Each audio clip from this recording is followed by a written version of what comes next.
Pour que la lumière et le feu existent, il faut une nourriture. Et la bougie est justement cette nourriture. L'homme représente une bougie avec tous les matériaux combustibles.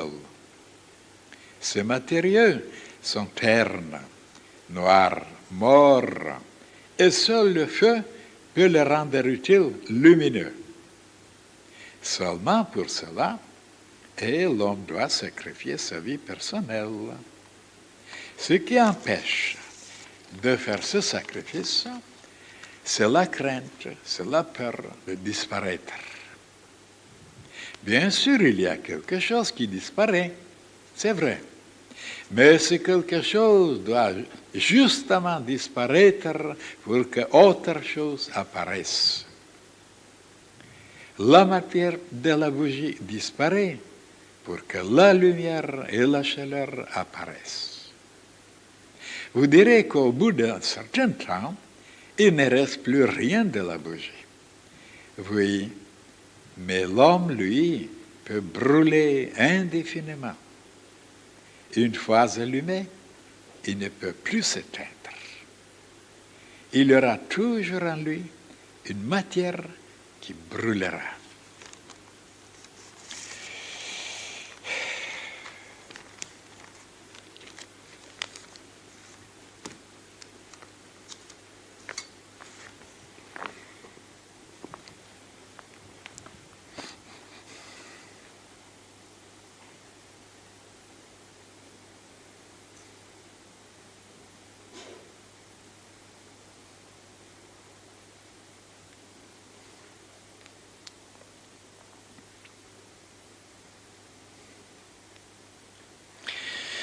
Voilà une image, mes chers frères et sœurs, dans cette page, qui est très, très significative. Pourquoi dans les églises orthodoxes, dans toutes les églises d'ailleurs, et non seulement dans les églises, mais dans les maisons particulières, souvent on allume des bougies ou des cierges. Même quand j'étais aux Indes, la première fois, à ce moment-là, je ne connaissais pas de personnes pour m'abriter, pour m'inviter, pour me recevoir. J'étais obligé d'aller dans les hôtels. Et souvent, j'ai aperçu que même parmi les serviteurs dans ces hôtels, des personnes, des garçons très simples, pas même instruits, ils avaient un petit, quelque chose, comment dirais-je, sale, quelque chose de bois, comme ce que vous transportez, comment vous dites ça? C'est des... que vous transportez des fruits, des légumes, de toutes sortes. Panier, mais c'est quelque chose de mieux. Comment? Disons panier, bon, avec des bois, même pas esthétiques, pas tellement jolis. Hein? Et alors, dans ce panier, placer des images, des petites statuettes où la personne priait. C'est très répandu aux Indes. Ça, je le savais déjà, mais quand j'ai vu ça, j'étais émerveillé. Je disais, oh là là. Et d'ailleurs, si vous promenez dans les villes, les plus petites villes même, partout, vous verrez des petits temples où tout le monde s'arrête pour prier quelques minutes et de nouveau, on part pour ses travaux. C'est donc aux Indes, c'est très répandu.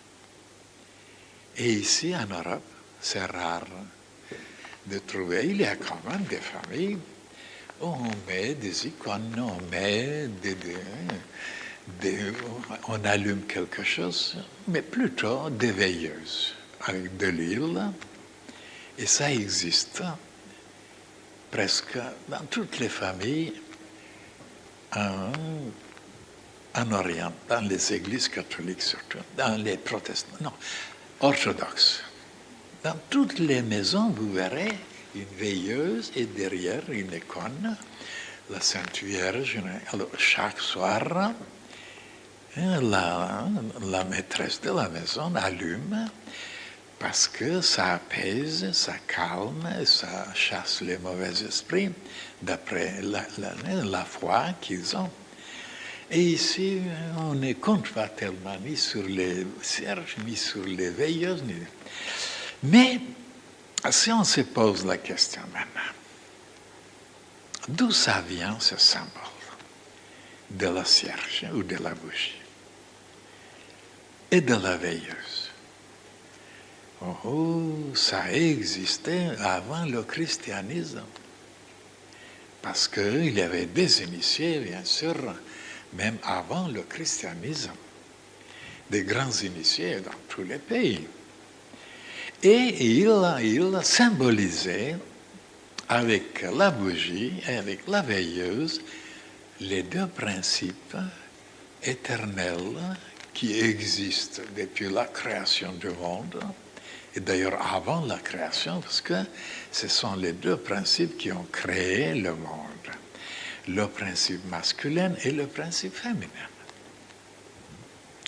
Et maintenant, pour le symboliser, pour l'exprimer, il créait les bougies qui représentent le principe masculin. Et voilà le principe féminin. C'est formidable ça, avec l'huile.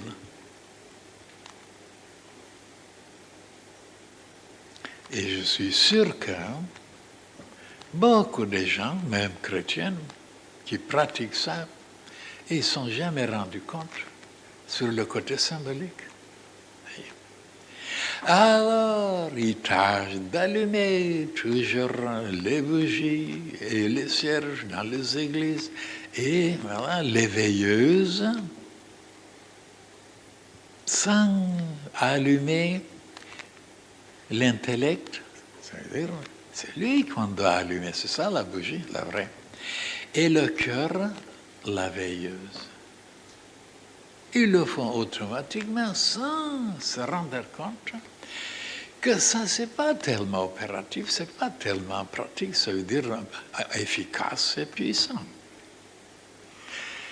Et maintenant, quel est le symbolisme maintenant dans une église, vous voyez, orthodoxe, surtout à Pâques, il y a la foule, et tout d'abord, c'est le prêtre qui allume une bougie. Et après, celui qui est tout près de lui allume de lui, après l'autre, le voisin. Et ainsi, toute l'église est allumée, éclairée par les bougies. Mais peut-être, malgré qu'ils le font ça chaque année, je me demande s'ils sont éclairés, s'ils sont conscients sur l'importance de ce côté symbolique. Et comme maintenant, je dois vous révéler certaines choses à ce sujet, parce que cette image de la bougie, vous verrez ce qu'il y a derrière. Et comme ce sont des choses toujours tellement ordinaires, tellement visibles, tellement chaque jour on les constate, et oui, mais on ne s'arrête pas pour déchiffrer, pour chercher, pour trouver des grandes vérités derrière. Tout le monde sait que quand vous allumez une bougie, au bout de quelque temps, il ne reste plus rien, elle diminue, et après, voilà. Tout le monde le sait. Et si on s'est arrêté un peu de voir maintenant derrière ces phénomènes que les bébés connaissent, qu'est-ce qu'il y a comme vérité, on sera stupéfait. Alors vous voyez donc, il y a là, il faut faire un sacrifice. Donc la bougie se sacrifie pour qu'il y ait la lumière et la chaleur. Et je vous ai parlé déjà à ce sujet pour beaucoup de choses dans la vie que Le sacrifice, c'était la base de l'existence, de toutes les manifestations. Sans le sacrifice, il n'y avait aucune manifestation. Et je vous ai montré partout, partout, partout, partout, même j'ai touché même la question de la mort. Alors les gens qui pratiquent maintenant tout le temps ces évolutions, ces plaisirs, n'est-ce pas, ces sensations bouleversantes, ils ne savent pas qu'il y a des matériaux qui brûlent. Pour avoir maintenant ce plaisir, cette joie, cette dilatation, cet émerveillement, c'est impossible de l'avoir s'il n'y a pas certains matériaux qui brûlent dans le système nerveux, dans le système circulatoire, dans le système respiratoire, ainsi de suite, musculaire, partout. Donc il y a des matériaux qui brûlent, qui se sacrifient, qui diminuent pour avoir ces joies. Et si on ne sait pas, bien sûr, et si on continue comme ça, aveuglement, stupidement, comme on le fait dans le monde ordinaire, et au bout de quelque temps, on arrive à brûler tellement de quintessences, tellement de choses importantes, tellement de choses précieuses, que si on devait après calculer la joie, le plaisir qu'on a obtenu avec les pertes qu'on a subies, il n'y a pas de mesure, il n'y a pas de calcul, ça dépasse tout. Donc on a perdu des choses tellement précieuses, tellement comme la santé, comme la beauté, comme le charme, comme la lumière, comme n'est-ce pas, ainsi de suite, des choses meilleures qui vont devant des milliards pour des jouissances seulement. Et après, bien sûr, je vous ai tiré des conclusions, comment on devait agir, dans quelle mesure, et dans quelles circonstances. Maintenant, je ne peux pas revenir en arrière.